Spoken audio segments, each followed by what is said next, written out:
Իրանի և Թուրքիայի արտաքին գործերի նախարարները վերջին 2 օրվա ընթացքում արդեն երկրորդ հեռախոսազրույցն են ունեցել, օրակարգում են եղել Իսլամական Հանրապետությունում վերջին զարգացումները։ Թուրքիայի ԱԳՆ տվյալով Հական Ֆիդանն ընդգծել է տարածաշրջանում առկա լարվածությունը կարգավորելու համար բանակցություններ վարելու անհրաժեշտությունը։ Ավելի վաղ Թուրքիայի իշխող Արդարություն և զարգացում կուսակցության պաշտոնական ներկայացուցիչ Օմեր Չալիքը հայտարարել էր, որ Անկարայում չեն ցանկանում հարևան երկրում քաոս տեսնել։ Արտաքին միջամտությունները Իսլամական Հանրապետության գործերին ավելի մեծ ճգնաժամերի կհանգեցնեն, ընդգծել էր Չալիքը։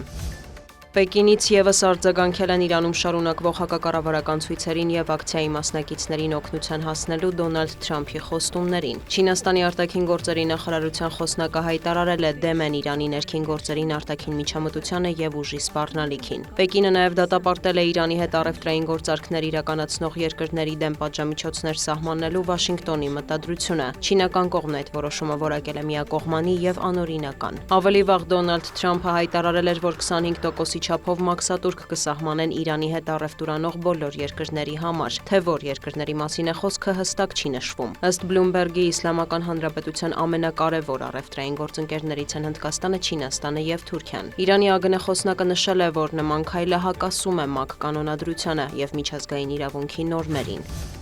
Գրենլանդիան Միացյալ Նահանգներին միացնելու անհրաժեշտության մասին Վաշինգտոնից հնչող հայտարարությունների ֆոնին Դոնալդ Թրամփը մեկնաբանել է կղզու վարչապետի խոսքերը, որ գրենլանդացիները նախընտրում են մնալ Դանիայի թագավորության մաս։ ԱՄՆ նախագահի խոսքով դա Գրենլանդիայի իշխանության խնդիրն է։ Ես համաձայն չեմ վարչապետի հետ, ես ոչինչ չգիտեմ նրա մասին, բայց դա նրա համար մեծ խնդիր կլինի, լրագրողների հետ զրույցում ասել է Թրամփը։ Վերջին շրջանում Սպիտակ տան ղեկավարը պնդում է, որ Միացյալ Նահանգները պետք է վերահսկի կղզին, այլապես դա կանեն Չինաստանը կամ Ռուսաստանը, որոնց նավերն արդեն գտնվում են Գրենլանդիայի շուրջ։ Կղզին մեզ անհրաժեշտ է ազգային անվտանգության նկատառումներով, ասել է Թրամփը։ Եվրոպական երկրները դեմ են նման հեռանկարին։ Ֆրանսիայի արտգործնախարարը հայտնել է, որ Փարիզը փետրվարին հյուպատոսություն կբացի Գրենլանդիայում։ Ժան-Նոել Բարոյի համոզմամբ Վաշինգտոնը չպետք է շանտաժի լեզվով խոսի Գրենլանդիայի հետ։ ՆԱՏՕ-ի մեկ այլ անդամի վրա հարձակումը կհակասի նույնիսկ ԱՄՆ շահերին, շեշտել է դիվանագետը։ Հյուսիսատլանտյան դաշինքի ղեկավարն էլ հայտարարել է, որ եվրոպական մի շարք երկրներ քննարկում են Գրենլանդիայում իրենց ռազմական ներկայությունը մեծացնելու հնարավորությունը, իսկ Դանիան ավելացնում է ռազմական ոլորտի ներդրումները։